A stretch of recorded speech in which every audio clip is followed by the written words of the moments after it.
Shell House, Hedgerley.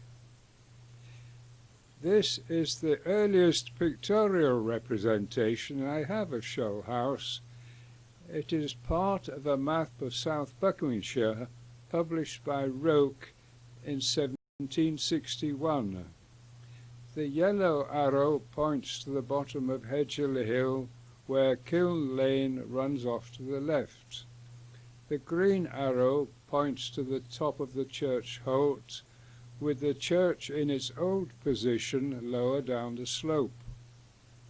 Following the bridle way up to Hedgerley Green, the blue arrow points to Manor Farm, and further on is Bulstrode. Wops's Lane runs off to the left to the old junction with Village Lane, and going down Village Lane through the Narrows, Shell House is indicated by the red arrow. Further down is the rectory, in its old position alongside the lane, and opposite is the Quaker House.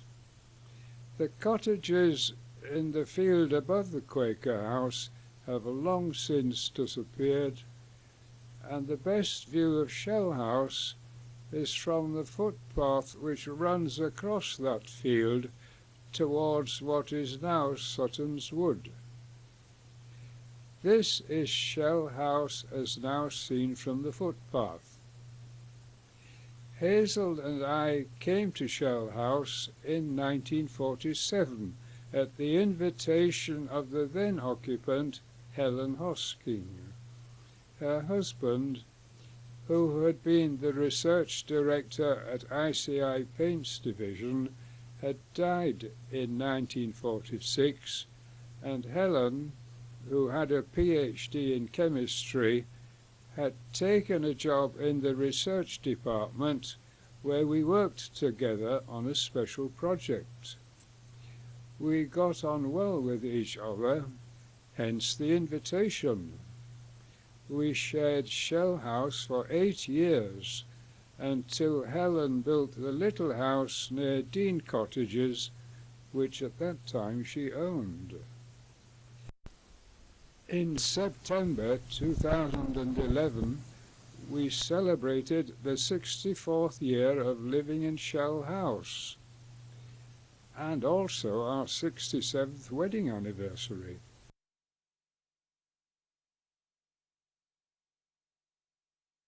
In 1955, we had a very good rector in Christopher Bourne, and chatting to him one day, he told me he had in the vestry some old Paul Reid books going back to the 1600s.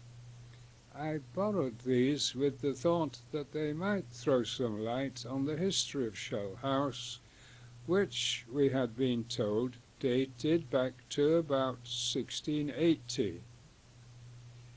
This is the first page of the oldest book, which starts in 1679. On the left of the page are listed the names of ratepayers, and on the right are listed the rates they paid in that year. The persons named are the occupiers or users of the rated property, not necessarily the owner, and only occasionally is the property itself named. The accounts are presented each year, and this is one of the worksheets I prepared when going through the books. I lifted the rates paid each year, and though the names of the ratepayers varied from time to time, the properties are easily identifiable by the rate paid on them. I spent many evenings working through the years, and the breakthrough came in 1806. Here is the page for that year, and at the bottom there are entries on rates paid on parts of Shell House. Here they are paid by Mrs. Wells and Daniel Pond. The next step was to track back to find out when these particular rates of 4 and 6 and 4 shillings were first paid. This turned out to be 1803, when the ratepayers were James Wells and Humphrey Williamson. This is the page for the preceding year, 1802. No rates of 4 and 6pence and 4 shillings were paid in that year, but note that in that year the rate paid by John Rangecroft for his house and land was 1 guinea. Turning again to 1803, where the rates of 4 and 6pence and 4 shillings are first listed, you will see that then John Rangecroft paid 12 and 6pence. Now, 12 and 6pence plus 4 and 6pence plus 4 shillings is 1 guinea. Also, the payments of 12 and 6 and 4 and 6 seem to be linked in that both have been altered. So all in all, it seems fair to conclude that these two parts of Shell House rated at 4 and 6pence and 4 shillings in 1803 were parts of the property on which John Rangecroft paid 1 guinea in 1802. In other words, John Rangecroft's house in 1802 was the whole of Shell House. Tracking that property back in my worksheets to 1679 shows that the rate on it was then paid by Edward Penn. Note, it was Mr. Edward Penn, a gentleman, so he didn't work the land, but occupied a house on it. Unfortunately, there are no earlier poor rate books, but Mr. Edward Penn must have been living in the parish for some years and have achieved some status, because in 1686 he was appointed overseer of the poor of the parish. As to the precise date of Shell House, there is a possible clue in the poor rate accounts for 1681, 82 and 83.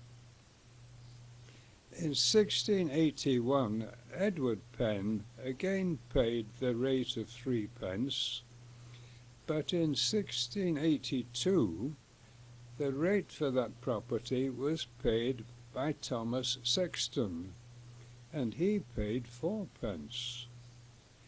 In 1683 Edward Penn reappeared, and he too paid 4 pence then and in subsequent years.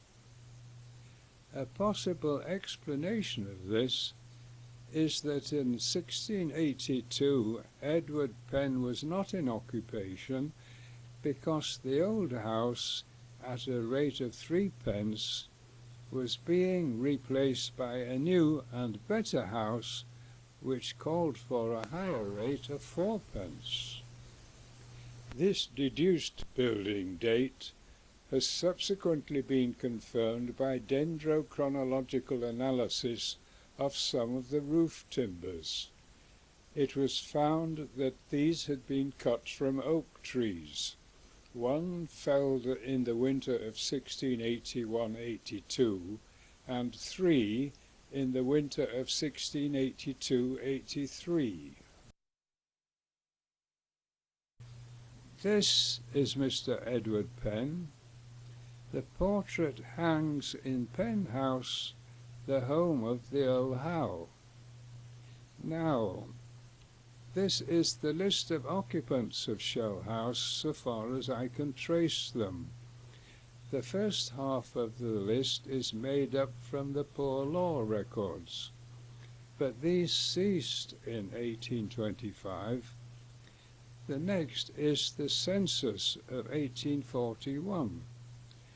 The remainder of the list has been made up from Kelly's directories and other references. Edward Penn was followed by his son Marmaduke, who had been baptized in Fulmer Church in 1665. Marmaduke ran into financial problems, borrowing money on the house in 1718 and renting it out in 1719. In 1744, Sir Nathaniel Curzon agreed to redeem a mortgage on the house and pay Marmaduke an annual pension until his death, at which time the house would become the absolute property of Sir Nathaniel. Marmaduke, who was then 78, died in 1750. John Rangecroft, who lived there for 64 years, was a farmer who also rented adjacent land, and the house at that time was known as Shell House Farm. It was in his day that the house went into multiple tenancy. Over the years, I have had interesting contacts with descendants of people who have lived in Shell House. Mrs. Dancer wrote to tell me that her husband's grandfather and great-grandfather had lived in Shell House. There they are, 1822 to 1825. I have also had correspondence with the daughter of Mr. and Mrs. Childs, who lived in the house with their parents in 1935. She told me that her mother, on 3 occasions, had seen a ghost. About 45 years ago, a Mr. Smith called in, saying that his grandfather had lived in Shell House. There he is, 1877 to 1894. He said his father had an old painting of Shell House, and later sent me a photograph of it. Recently, an Australian couple arrived at the front door, and the lady said she was a descendant of Mary Crouch, who was living in Shell House at the time of the census in 1841. It turned out that Mary Crouch was the daughter of John Rangecroft, and had been born in the year that John moved into Shell House. John had married Mary Blincoe, a daughter of Mrs. Blincoe, whose family ran Manor Farm at Hedgerley Green for over 100 years. It was quite an experience for our visitor to sit in the same room as did her ancestor over 220 years before. The 2 children listed with Mary in the census were her grandchildren. Their surname was Roper, and they were related to Francis Roper, one-time curate in Hedgerley. He was a high flyer and is buried in St. George's Chapel in Windsor. This poor rate for 1806 is particularly interesting because not only does it disclose Shell House, but it is signed off by Moses Blincoe, John Rangecroft, and Francis Roper.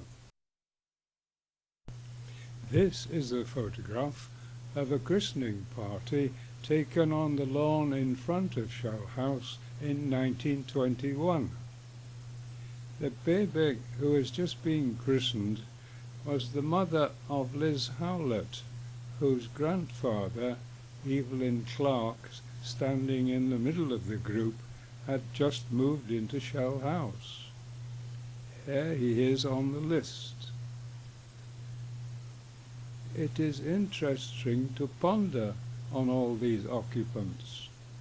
Occasionally I find myself saying, "Hello, Edward," when it occurs to me that I am stepping where he stepped, seeing what he saw, or sitting in front of the fireplace as he did all those years ago.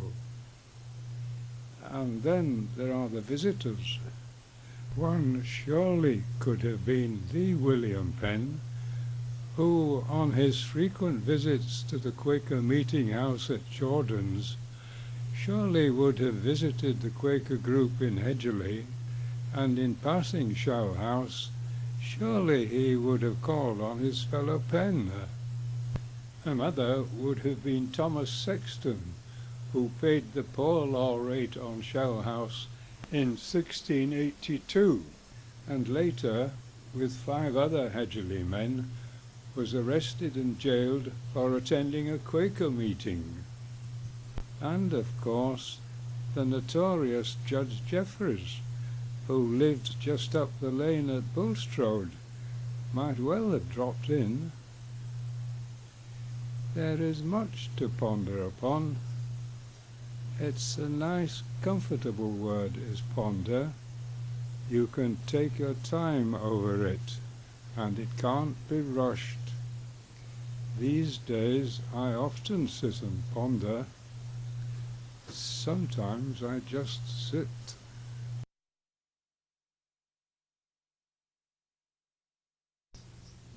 Now this is the more demanding part of the talk, and at times I shall be asking you to think in 3 dimensions. I mentioned earlier an old painting of Show House owned by Mr. Smith. This is it. When I was preparing this talk, I remembered that I had his address in Winchelsea, where he lived 45 years ago. My grandson tracked down the property on the internet, found that a Smith still lived there, and gave me his telephone number. I rang him up, and it turned out that he was a grandson of the old Mr. Smith, and that it was probably his uncle, now dead, who had called on me 45 years ago. He phoned his cousin and found she still had the painting. On visiting her to see it, she offered to lend it to me for my talk, and so for a time it was hanging in the same house as it did when it was first painted 150 years ago. At the time the painting was done, a window on the first floor was blocked and cement rendered, but this was reopened by the Childs in 1935. A disappointment was to see that a bush obscured the middle window on the ground floor. For reasons I shall explain later, I was very interested to see what that window looked like 150 years ago. This again is a view of the present house. On the left is the single-story extension added by Mrs. Stevenson in 1902 after she had bought the house from the Earl Howe. This date is confirmed by the scratching on an interior window in the extension, Rolfe Glazier, Beaconsfield, 1903. A notable feature of the house in 1947 was that 4 windows were blocked up. These are indicated by the red arrows. One was on the first floor, which matched the 3 you can see, and 3 were on the ground floor, which matched the 2 you can see. The blocked-up window on the first floor was reopened in 1980. We found that the original frame was still in place. It had been boarded over, plastered on the inside, and cement rendered on the outside.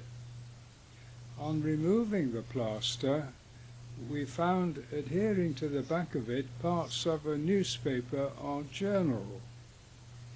We were able to reconstruct this sheet.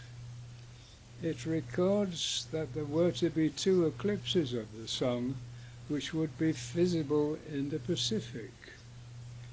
I took a copy of the reconstructed sheet to the Royal Astronomical Society and was told that the eclipses occurred in 1799, one in May and one in October.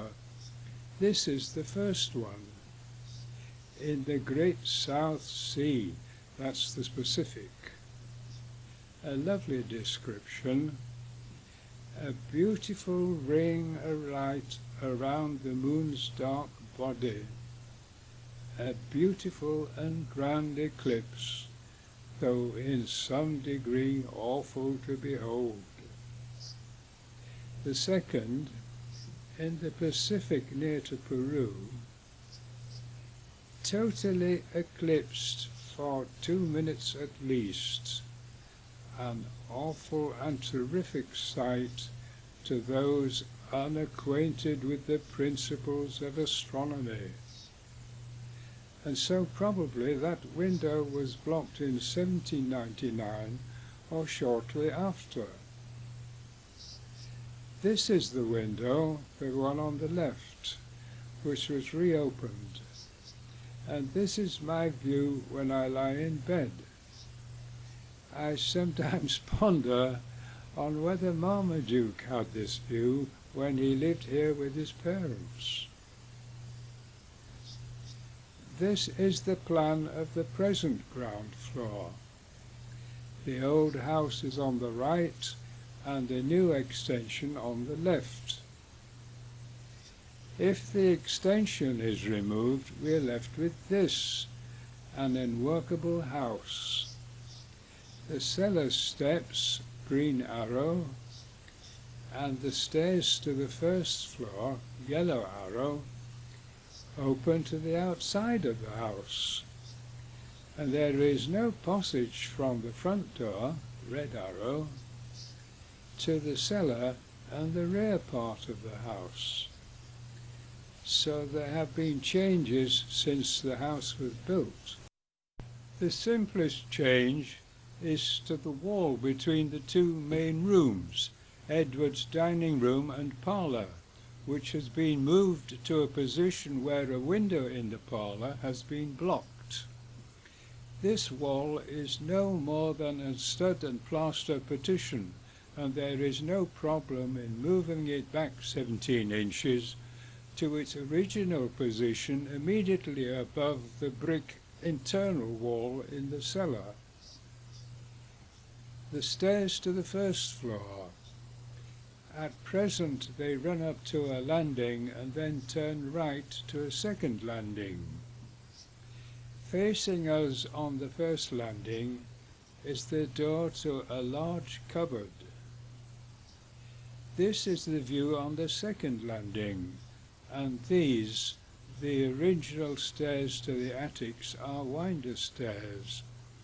That is, they go halfway up, then turn back 180 degrees on themselves. Winder stairs are economical in space, and in this small house these winder stairs to the attics would have been situated over similar winder stairs to the first floor to form a continuous upward spiral.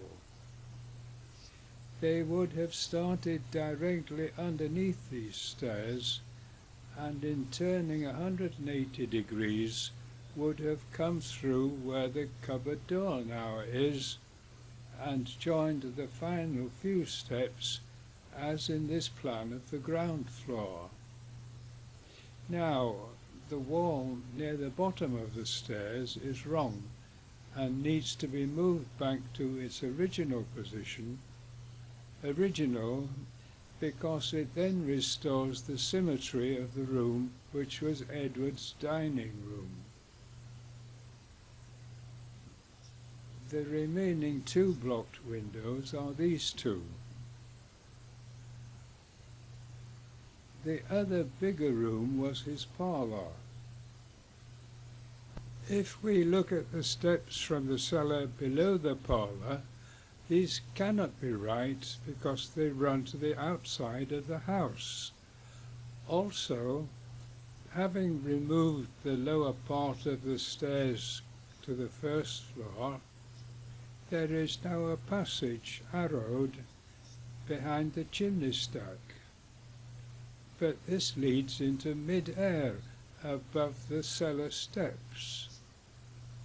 At this point I remembered the plan attached to the 1901 conveyance to Mrs. Stevenson. Here there is a small extension on the north wall of the house, and when this is turned round and enlarged, we have this.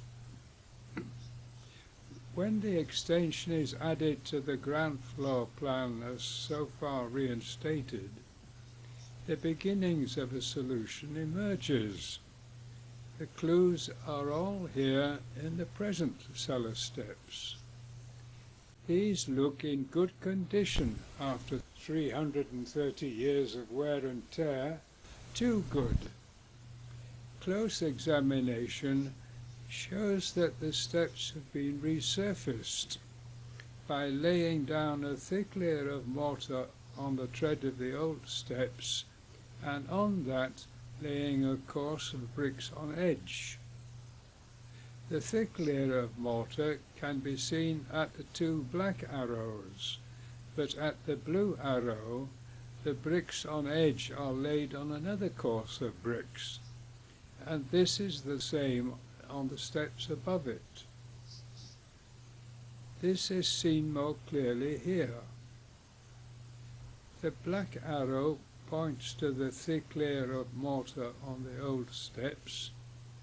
The blue arrow points not to a layer of mortar, but to bricks, which suggests that this step and the others above it are wholly new.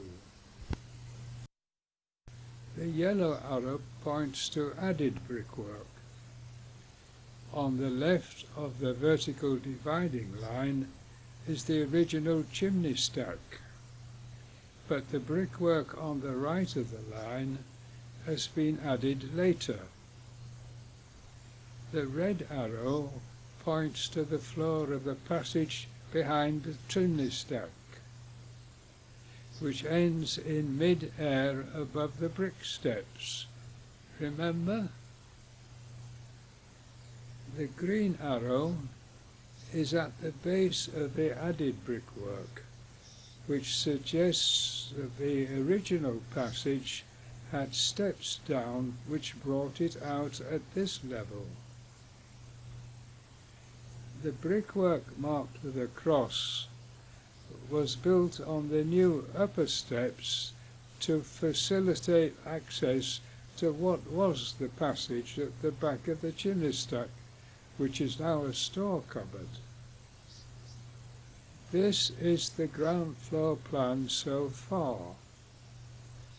If we now visualize moving those top few cellar steps into the extension to leave a small landing, and if some steps down are inserted in the passage behind the chimney stack, there is now a workable system. There is access from the cellar to the front door, and to the dining room, and to the stairs to the first floor.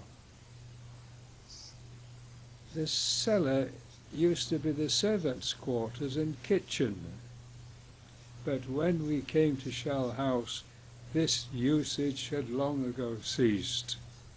But we cleared up the cellar, a long and dusty task, and we now use it for family parties at Christmas, New Year's Eve and birthdays, for more formal occasions such as the spring fling, for convivial evenings with friends, or even a little more pondering. Turning now to Edward's dining room, which is now our kitchen, above the fireplace is a large wooden overmantel. A good few years ago, a Sunday magazine showed this picture of the Elizabethan room at the Jeffreys Museum in London. The overmantel looked of the fireplace looked familiar, so I visited the museum, and this is their fireplace, which came from an old Essex farmhouse dating back to the Elizabethan period. Comparing the two overmantels, we have this. The upper one is Jeffrey, and the lower one is Shell House. See the similarities. A notable difference is that the ends of the Shell House overmantel are square, whereas the Jeffreys overmantel has neat returns. This used to puzzle me, since the square ends are so crude and inconsistent with the fine detailed workmanship of the rest of the overmantel.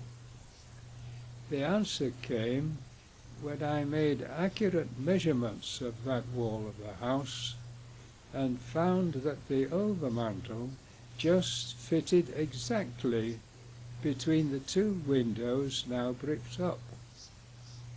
This would suggest that originally the overmantel had a return at each end, just as in the Jeffreys specimen, but that these had been cut off to fit it into Edward's dining room.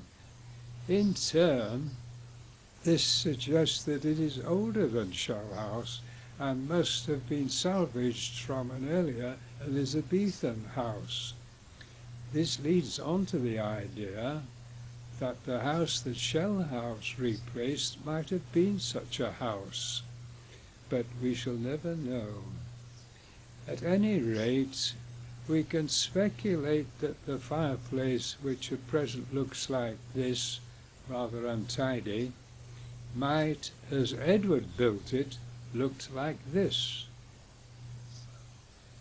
So, this is my deduced ground floor plan of the house as built by Edward Penn. The dining room, with a window on each side of the fireplace, is perfectly symmetrical, and double doors lead into the parlour. The small extension is so essential in providing access between all parts of the house that it must have been a feature of the house as Edward planned. Further, it provides the necessary back door for the servants and light for the cellar steps. The interesting question is, when were the various alterations made? Most of them, the renewal of the cellar steps, the new staircase to the first floor, and the moving of the small wall in Edward's dining room, would have been made when the new extension was built in 1902. The bricking up of the window in Edward's parlour and the moving of the long wall between the parlour and dining room may have been done when the house went into multiple occupation in John Rangecoft's time. But then again, it might have been done in 1902. It is possible that as a minor rented out part of the Curzon estate, Shell House did remain substantially unaltered until 1902. That is why it was so disappointing not to be able to see that window in the 1876 painting. This is Shell House as it is today. This is Shell House as it was before the new extension was built in 1902. You can see that at that time there was a much smaller extension on the north wall. If, as has been suggested, Edward intended to build a conventional symmetrical house, it would have looked something like this. Symmetry was very conventional at that time, as can be seen in the houses of that period, such as this one, said to have been built between 1680 and 1723. My own view is that Edward planned a smaller house, and starting from a conventional symmetrical plan, cut it down and modified it quite cleverly to produce a house that provided all the accommodation he needed, but was still imposing. He may well have been restricted by his finances, or maybe it was just all he wanted. Seen from across Village Lane, the house is substantial and impressive, and it provides a large cellar for servants and cooking, a parlour and dining room, 3 bedrooms on the first floor and 2 attics. Quite a nice house for a small family. It still is. Now we come to the easiest part. Well, easy for you watching this DVD. There is a large garden in rural surroundings, and consequently there is a constant battle with nature, who wants to grow brambles, bracken, nettles, thistles, elderberries, ash trees, and then there are rabbits, squirrels, deer, wood pigeons and moles to deal with. So it is largely what we like to call a natural garden. It is based on Lot 15 as bought by Mrs. Stevenson, plus surrounding bits which have been acquired over the years. Lot 15 is interesting because as a unit it goes back to the transfer to Marmaduke, when it was set to include 2 closes of arable land containing 5 acres in all. Lot 15 is a little more precise by saying that the area is 4 acres, 3 rods and 20 poles or thereabouts.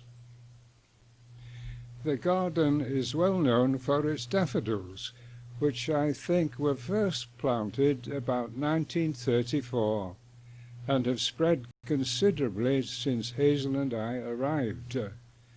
I planted the magnolia about 1955 after admiring for years a large specimen near the old post office in Wexham.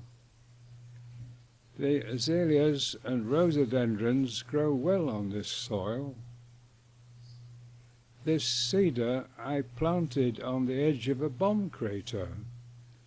The bomb had arrived in 1943 and shook up the house, but fortunately did only superficial damage to roofs, windows, doors and ceilings.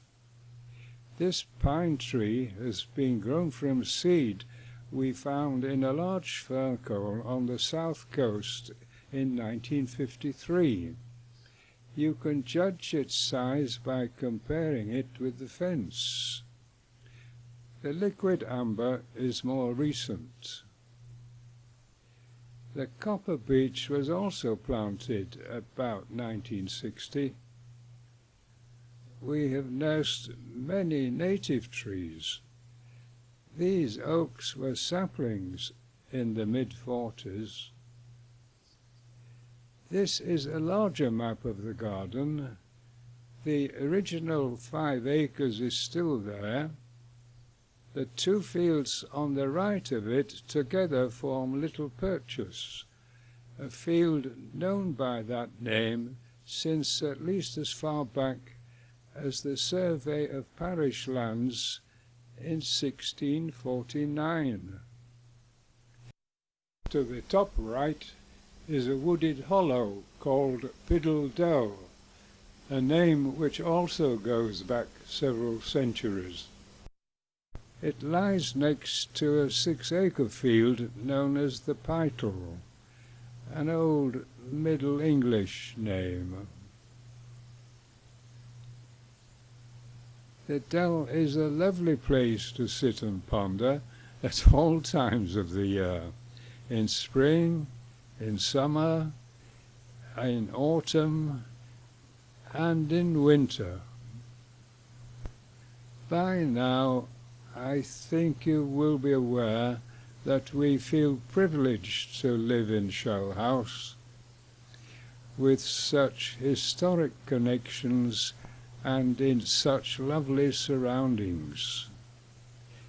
We feel so lucky to live in a house where we can draw back the bedroom curtains to see this, from the bathroom windows see this, open the back door to see this, and open the front door to see this.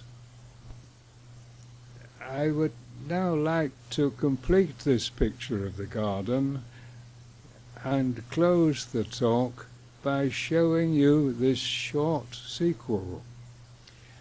Thank you for watching.